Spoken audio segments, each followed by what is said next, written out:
मैंने पूरी क्लास के सामने एक घिनौनी जोंक लीच कच्ची खा ली। भले ही उसका चिपचिपा रस मेरे मुंह में फूट रहा था, फिर भी मैंने अपनी घृणा को दबाते हुए उसे निगल लिया। ऐसा इसलिए क्योंकि 3 दिन बाद दुनिया के सभी जानवरों में म्यूटेशन विचित्र बदलाव होने वाला है। इंसानों के आधुनिक हथियार उन पर कोई असर नहीं करेंगे। अच्छी बात यह है कि कुछ लोगों में जागृत होने की संभावना है। वे जिस आखिरी जानवर को खाएंगे उन्हें उसकी पशुवत शक्तियां प्राप्त हो जाएंगी। पिछले जन्म में यही जोंक एक भयानक राक्षस बन गई थी जो दूर से ही जीवों का खून सोख लेती थी और उससे अपने घावों को ठीक कर लेती थी, मानो वह अमर हो। इस समय मैं डिब्बे में बंद उस पूरी तरह लाल जोंक को देख रहा हूँ। ताकतवर बनने के लिए मैंने उसे एक बार में निगल लिया। अगले ही पल मेरे शरीर में जबरदस्त शक्ति का संचार हुआ। मुझे ऐसा लगा जैसे मुझ में कभी न खत्म होने वाली ताकत आ गई है। इतना ही नहीं, मेरे काले बाल गहरे लाल रंग के लंबे बालों में बदल गए और मेरी भूरी आंखें भी लाल हो गईं। अपने शरीर को ध्यान से देखने के बाद मैंने पाया कि मेरी दाहिनी हथेली के बीच में एक छेद मुख बन गया है जो बिल्कुल उस म्यूटेंट जोंक के मुख जैसा था। शायद मैं अपनी हथेली के इस मुख से दुश्मनों का खून सोख सका हूँ। लेकिन अभी के रूप को लेकर मैं थोड़ा चिंतित था क्योंकि डार्क डरावना समय डार्क टर्मोइल अभी शुरू नहीं हुआ था और मैं इस रूप में आ गया था। जैसे ही यह विचार मन में आया, मेरे लाल बाल वापस सामान्य हो गए और हथेली का वह मुख भी गायब हो गया। इसके बाद मैं फिर से सोचने लगा। डार्क टर्मोइल शुरू होने में 2 दिन से भी कम समय बचा है। मेरी यादों के अनुसार दरूशीली में एक गुप्त अमीर आदमी है जिसके पास एक दुर्लभ इलेक्ट्रिक ईल का संग्रह है जो निगलने के लिए एक बेहतरीन विकल्प हो सकता है। मुझे याद है कि डार्क टर्मोइल फटने के बाद वह दुर्लभ ईल भी एक म्यूटेंट जानवर बन गई थी जो भयानक बिजली छोड़ सकती थी। लेकिन मेरी वर्तमान पहचान के साथ उस गुप्त अमीर से मिलना असंभव था। परंतु उसकी एक बेटी है जो पास ही के स्कूल में पढ़ती है और स्कूल की सबसे खूबसूरत लड़की यान रुयू है। मैं घर से निकला और सीधा स्कूल की ओर गया जहाँ जल्द ही मेरी उससे मुलाकात हुई। तभी दूर से एक रोल्स रॉयस आई और यान रुयू के सामने रुकी। 3 बॉडीगार्ड नीचे उतरे और सम्मान के साथ कार का दरवाजा खोला। जैसे ही यान रुयू कार में बैठने वाली थी, मैं कोने से बाहर निकला। उन लोगों की हैरान नजरों के बीच मैंने मुस्कुराते हुए शांति से कहा, अपहरण। यान रुयू का चेहरा शांत था, मानो कोई भी चीज उसके चेहरे के भावों को नहीं बदल सकती थी। पीछे मुड़े बॉडीगार्ड ने अपनी कमर से डंडा निकाला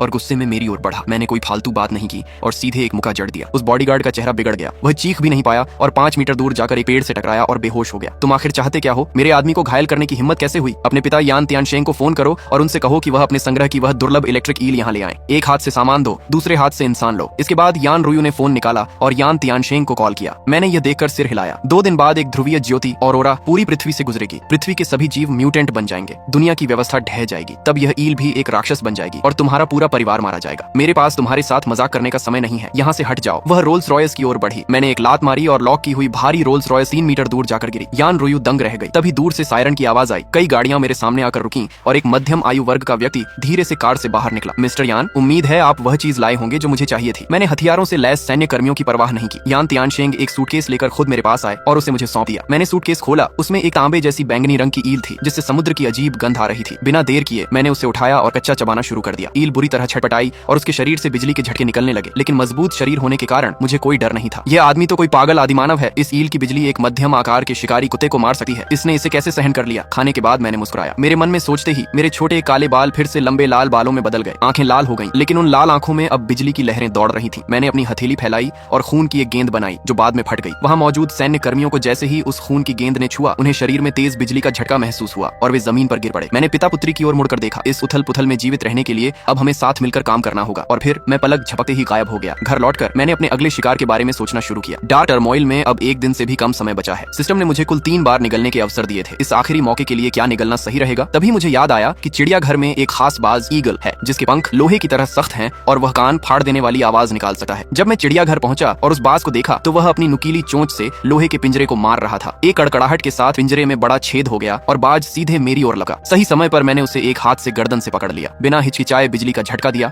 और बाज के फड़फड़ाते पंख शांत पड़ गए। फिर मैंने उसे भी खाना शुरू कर दिया। खाने के बाद मैंने मन में सोचा और मेरी पीठ पर 2 विशाल काले पंख निकल आए। पंख फड़फड़ाते ही मैं रॉकेट की तरह आसमान में उड़ गया और जल्द ही एक बड़े सुपरमार्केट पहुंचा। सुपरमार्केट में लोग सामान खरीद रहे थे। मुझे देखकर सब सुन्न रह गए। मैं अभी भी अपने पशु रूप में था। लोग सामान छोड़कर पागलों की तरह बाहर भागने लगे। मैंने परवाह नहीं की, सीधे मीट सेक्शन में गया और बीफ का एक टुकड़ा उठाकर चबाने लगा। तभी मेरा फोन बजा। यान रुयू की घबराई हुई आवाज आई, यहाँ मुसीबत आ गई है। कुछ इंसान जैसे दिखने वाले राक्षस अंदर घुस आए हैं। क्या तुम आ सकते हो? मैंने कुछ देर सोचा और पिछले जन्म की यादों के आधार पर एक गोदाम वेयर हाउस के पास पहुंचा। गोदाम के अंदर 2 सींगों वाले आदमी सामान के ढेर को देख रहे थे। बड़े भाई का दिमाग वाकई तेज है। इस गोदाम पर कब्जा कर लिया। अब भविष्य में खाने की चिंता नहीं रहेगी। हमें सुपर पावर मिल गई है। अब हम जो चाहें कर सकते हैं। यान तियानशेंग और उसकी बेटी कोने में छिपे कांप रहे थे। सींग वाले आदमी ने यान रुयू की ओर देखा। उम्मीद नहीं थी कि यहाँ ऐसा बोनस भी मिलेगा। तभी गोदाम की छत बिजली कड़कने के साथ टूटी और मैं एक गिरते हुए तारे की तरह अंदर कूदा। मैंने सीधे 2 थप्पड़ जड़े और वे दोनों तुरंत बेहोश हो गए। यान रुयू मुझे हैरानी से देख रही थी। ये क्या था? बस 2 थप्पड़ और खेल खत्म। मैं यान रुयू के पास गया और कहा, पिछली बार की बात पर क्या सोचा? यान तियानशेंग बोला, अगर भाई शोयुन नहीं होते तो हम आज जीवित नहीं होते। अब आगे जो भी करना है हम तुम्हारी बात मानेंगे।